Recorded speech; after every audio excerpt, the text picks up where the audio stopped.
Hello students. So today's video we will learn about working of diodes. पिछले video में मैंने diode के बारे में बेसिक इन्फॉर्मेशन आपको बताई थी। एक पीएन जंक्शन डायोड बनता कैसे है, उसका कंस्ट्रक्शन क्या होता है। वर्किंग में मैंने सिर्फ आपको इतना बताया था कि उसकी दो तरह की बाइसिंग होती है। बाइसिंग यानी कि उसको वोल्टेज से किस तरह कनेक्ट किया, एक बैटरी को या डीसी वोल्टेज को किस तरह हम वोल्टेज सोर्स को कनेक्ट करते हैं पीएन जंक्शन से, वो आपका बायसिंग होता है। तो बायसिंग में हमने दो बायसिंग पढ़ी थी, एक फॉरवर्ड बायस और एक रिवर्स बायस। तो आज वर्किंग ऑफ द डायोड में हम ये समझेंगे कि ये डायोड फॉरवर्ड बायस में कैसे काम करता है, रिवर्स बायस में कैसे काम करता है। सो these are our agendas for this video. और इस वीडियो में हो सकता है कि मैं सारे एजेंडास कवर अप ना कर पाऊँ, because our major concern is for the working in forward bias and working in the reverse bias. बाकी हम नेक्स्ट वीडियो में भी कवर अप कर सकते हैं ना। नेक्स्ट हमारा जो है that is r forward biasing. अब ये फॉरवर्ड बायसिंग में क्या क्या होता है, मैंने इंपॉर्टेंट पॉइंट्स आपको यहाँ लिखे जरूर हैं, लेकिन मैं आपको सिंपल वर्ड्स में समझाना चाहूँ तो फॉरवर्ड बायसिंग क्या होता है, इसको हम एक डायग्राम के जरिए समझते हैं। ठीक है, yes, here you can see in the diagram. अब इसको मैं कॉन्सेप्चुअली आपको समझाती हूँ कि एक्चुअल में होता क्या है। सबसे पहले पी रीजन यानी कि पी टाइप सेमीकंडक्टर जो है आपका डायोड का, इसको हम positive terminal of the battery या डीसी वोल्टेज सोर्स से कनेक्ट करते हैं। चाहे आप एक से ज्यादा बैटरीज लगा रहे हैं, चाहे कोई और डीसी वोल्टेज इसको दे रहे हैं, या एक बैटरी सिंपल आप किसी सर्किट में कनेक्ट कर रहे हैं, उस बैटरी का या उस डीसी वोल्टेज का जो पॉजिटिव टर्मिनल होगा वो हम पी रीजन या फिर पी टाइप सेमीकंडक्टर में जोड़ेंगे। एन रीजन को हम negative terminal of the battery और डीसी वोल्टेज से कनेक्ट करेंगे। याद रखिएगा, बहुत सिंपल चीज है, पी रीजन को पॉजिटिव टर्मिनल से, एन रीजन को नेगेटिव टर्मिनल से, वोल्टेज सोर्स के नेगेटिव और पॉजिटिव टर्मिनल से कनेक्ट किया जा रहा है।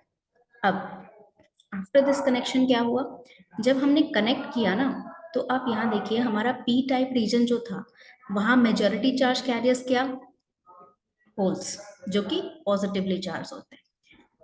एन रीजन में आपका मेजॉरिटी चार्ज कैरियर्स क्या, इलेक्ट्रॉन्स, जो कि नेगेटिवली चार्ज होते हैं। तो हमने इस तरह का जब कनेक्शन यहाँ पर किया है, तो ये positive terminal of the battery जो है ये आपके होल्स को रिपेल करेगा, यानी कि आपका जो होल्स है उनको पीछे की तरफ ढकेलेगा, यानी कि हमारा बैरियर जो हमारा डिप्लीशन लेयर है उसकी तरफ उसको ढकेला जाएगा। सेम आपके जो इलेक्ट्रॉन जो कि मेजॉरिटी चार्ज कैरियर है वो negative terminal of the battery से रिपेल होंगे, यानी कि पीछे की तरफ ढकेले जाएंगे, और होल्स पी रीजन से, इलेक्ट्रॉन्स एन रीजन से, दोनों एक दूसरे की तरफ बढ़ेंगे, यानी डिप्लीशन लेयर की तरफ बढ़ेंगे। अब यहाँ पर होता क्या है, क्योंकि ये रिपल्शन पावर इतना ज्यादा होता है, हम डीसी वोल्टेज इतना रखते हैं, सोर्स यहाँ पर चाहे बैटरी आप एक लगाए या एक से ज्यादा लगाएं, जितना भी आप यहाँ पर सोर्स रखिएगा आपका सोर्स इतना ज्यादा होना चाहिए कि वो जो इलेक्ट्रॉन्स और होल्स हैं वो पीछे की तरफ इतना ढकेले जाएं ताकि वो बैरियर को क्रॉस करके एक दूसरे के पास आ सके, ताकि इलेक्ट्रॉन होल रिकॉम्बिनेशन किया जा सके। अब ये इलेक्ट्रॉन होल रिकॉम्बिनेशन क्या होता है, तो आपके एटम से जब कोई इलेक्ट्रॉन वैलेंसी बैंड छोड़ के कंडक्शन बैंड में जाता है, तभी वो कंडक्टिंग कर सकता है, यानी कि तभी वो फ्लो हो सकता है और तभी उसमें करंट फ्लो करने की क्षमता रहती है।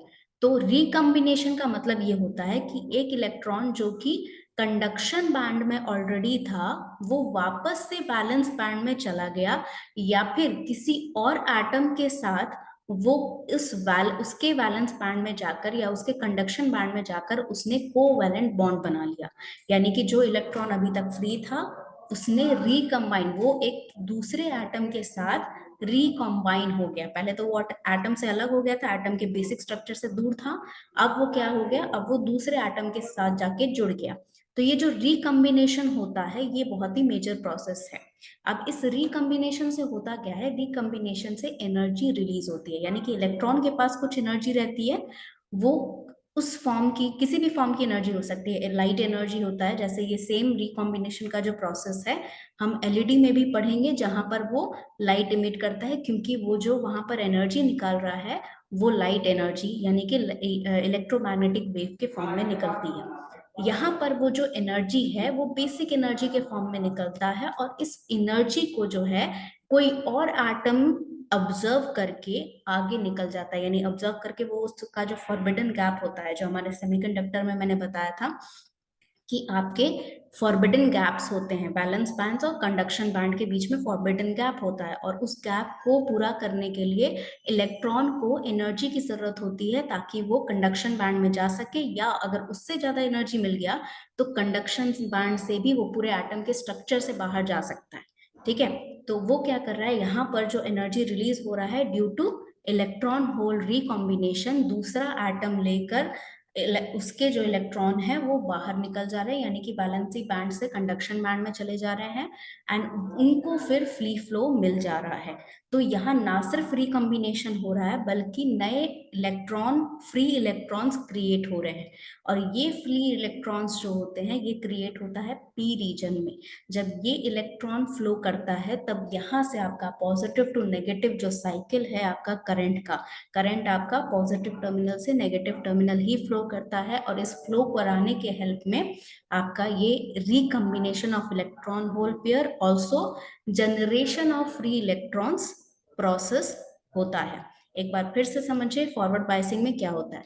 फॉरवर्ड बायसिंग में हम पी टाइप को positive terminal of the battery से कनेक्ट करते हैं, एन रीजन को negative terminal of the battery से कनेक्ट करते हैं। इस कॉम्बिनेशन की वजह से जो मेजॉरिटी चार्ज कैरियर हैं इन दोनों ही रीजन में, वो बैटरी के टर्मिनल से रिपेल होते हैं, उनको ढकेला जाता है पीछे, और पीछे ढकेलने के बाद डिप्लीशन लेयर में ये जाते हैं जो कि छोटा होता जाता है, और क्योंकि वो बहुत छोटा स्पेस हो जाता है तो वहां पर जो इलेक्ट्रॉन है एन रीजन से और होल्स हैं पी रीजन से, वो दोनों रिकम्बाइन हो जाते हैं।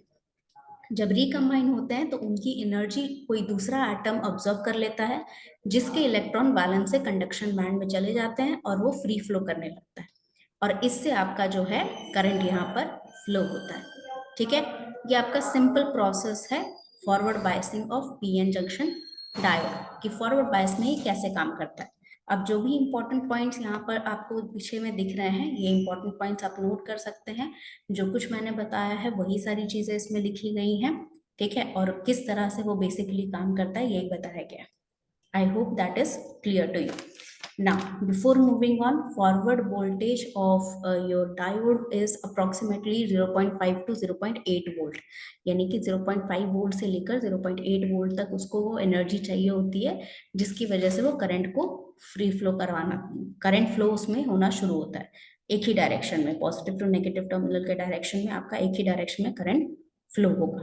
ठीक है, अब यहाँ पर देखिए क्यों इतना कम वोल्टेज लगता है, ये भी एक बहुत बड़ी बात है कि इतना जो हमारा बेसिक चीज है डायोड हमारा, इसको सिर्फ 0.5 वोल्टेज ही चाहिए फॉरवर्ड। तो इसकी जरूरत इतनी कम इसलिए होती है क्योंकि आपका जो पोटेंशियल बैरियर, जो पिछले वीडियो में मैंने बताया था कि एक इलेक्ट्रिक फील्ड जो है जनरेट होता है जब आपका पी और एन जंक्शन ज्वाइन किया जाता है ड्यू टू डिफ्यूजन। डिफ्यूजन की वजह से वहां पर एक ड्रिफ्ट क्रिएट होता है, एक इलेक्ट्रिक फील्ड क्रिएट होता है जिसको हम पोटेंशियल बैरियर कहते हैं। अब वो जो पोटेंशियल बैरियर है ना, अगर हम जर्मेनियम की बात करें तो 0.3 वोल्ट के करीब कुछ रहता है, और अगर हम सिलिकॉन की बात करें तो 0.7 कुछ रहता है, यानी कि हम उस minimum voltage of potential barrier से थोड़ा सा वोल्टेज चाहिए ज्यादा, ताकि हम अपने फॉरवर्ड बायसिंग को चला सके, यानी कि डायोड को हम करंट फ्लो करवा सकें। So I hope this part is clear. Now moving again to the next section, that is our reverse bias. अब रिवर्स बायस में वही चीज जो हमने फॉरवर्ड में पढ़ी उसके रिवर्स, रिवर्स को मतलब उल्टा कर दिया।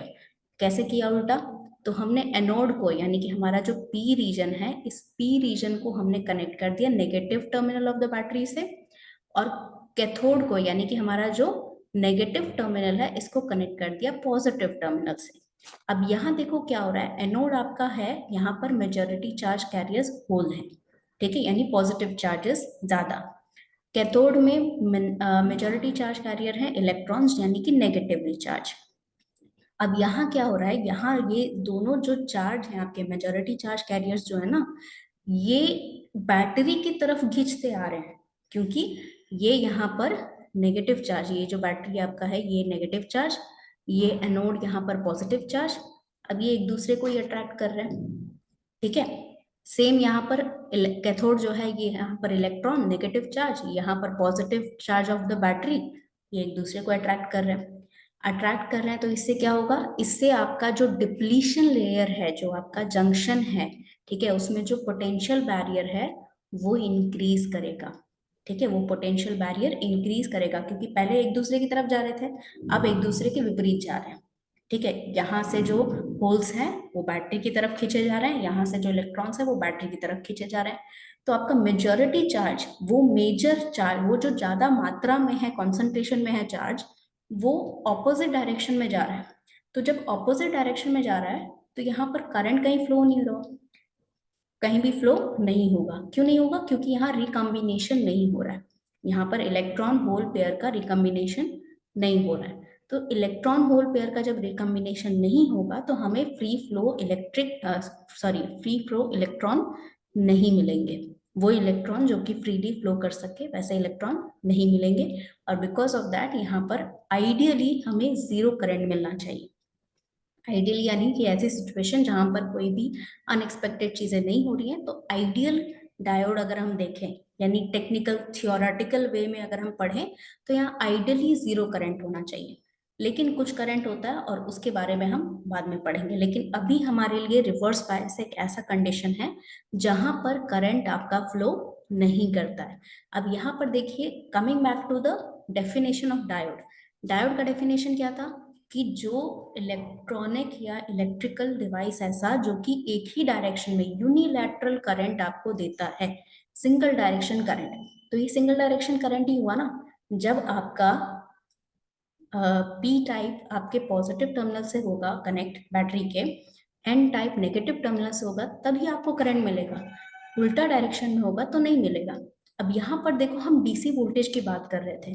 अगर हम एसी वोल्टेज की बात करें, यानी कि अल्टरनेटिंग करंट या वोल्टेज की बात करें, तो अल्टरनेटिंग वोल्टेज में क्या होता है कि positive half negative half cycle है। तो पॉजिटिव हाफ, अगर हम मान के चले कि पॉजिटिव हाफ का मतलब ये हुआ कि पॉजिटिव हाफ में आपका पॉजिटिव टर्मिनल कनेक्टेड है पी से, नेगेटिव टर्मिनल कनेक्टेड है एन से, तो ये फॉरवर्ड बायसिंग हो गया। नेगेटिव रीजन में अगर हम ये समझ के चलें कि आपका नेगेटिव टर्मिनल है कनेक्टेड पी से और पॉजिटिव टर्मिनल कनेक्टेड है एन से, तो ये रिवर्स बायस हो गया। यानी कि ये क्या करेगा, अगर इसको हम एक अल्टरनेटिंग वोल्टेज दें, एसी वोल्टेज दें, तो ये क्या करेगा, ये आपके पॉजिटिव हाफ साइकिल में चलेगा, नेगेटिव में नहीं चलेगा। यानी कि नेगेटिव में आउटपुट जीरो देगा। ठीक है, आइडियली वैसा ही होना ही चाहिए। तो इस तरह से आप यूनिलैटरल करंट यानी यूनिडायरेक्शनल करंट आप ले सकते हैं through the help of a diode. I hope ये टॉपिक आपको क्लियर हो गया हो। पिछले टॉपिक को खत्म करने से पहले मैंने एक आपसे क्वेश्चन पूछा था। क्वेश्चन बहुत ही सिंपल था, बट उसका आंसर मुझे ना कमेंट सेक्शन में मिला, ना ही फेसबुक कमेंट्स में मिला। सो आई एम होपिंग कि ये क्वेश्चन मैं अभी भी ओपन रख रही हूँ, ताकि नेक्स्ट हो सकता है इस वीडियो में आप लोग इस क्वेश्चन को वापस जाके देखकर कमेंट कर सके। But if you have any doubt you can also ask in the question कि मैम क्वेश्चन समझ में नहीं आए, ये कमेंट आप कर सकते हैं अगर आपको क्वेश्चन समझ में नहीं आया। हालांकि क्वेश्चन बहुत सिंपल था। So I am still keeping the question open for the other students. Probably हो सकता है बहुत सारे स्टूडेंट ने देखी भी ना हो वीडियो, तो जब भी आप देखें आप उसको ओपन करके जरूर उसका आंसर बताएं मुझे। नेक्स्ट, इस सेशन को एंड करने से पहले हम एक ब्रेन टीजर, अगेन मैं आपको ब्रेन टीजर नंबर 2 दे रही हूँ। What occurs in an extrinsic semiconductor when the temperature is increased.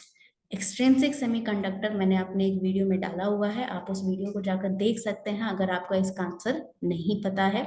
Simple सवाल है कि अगर एक एक्सट्रिंसिक सेमीकंडक्टर में टेम्परेचर इंक्रीज किया जाए तो उसमें क्या होता है, यानी कि कौन सा प्रोसेस होता है, किस तरह का प्रोसेस होता है, ये आपसे सिंपल सवाल पूछा जा रहा है। जो स्टूडेंट जिन्होंने सेमीकंडक्टर पढ़ा है, 11th 12th में भी आपको पढ़ाया जाता है, तो अगर आपने वहां पे भी सेमीकंडक्टर पढ़ा है तो इसका आंसर आप कर पाएंगे। अगर नहीं भी पढ़ा है तो आप प्रीवियस वीडियोस जाकर मेरे चेक कर सकते हैं, जहां पर मैंने सेमीकंडक्टर के टाइप्स या सेमीकंडक्टर पढ़ाया है, आपको वहां पर आंसर मिल जाएगा। So for this video that's all for today's video. और अगर कोई डाउट हो रहा है तो I am waiting for your answers for both the brain teasers. अगर आंसर नहीं आ रहा है या क्वेश्चन में कोई डाउट है तो आप बिल्कुल पूछ सकते हैं, या फिर आज जो टॉपिक हमने कवर अप किया फॉरवर्ड बायसिंग और रिवर्स बायसिंग वर्किंग में, उसके भी क्वेश्चंस आप मुझसे पूछ सकते हैं। Thank you so much.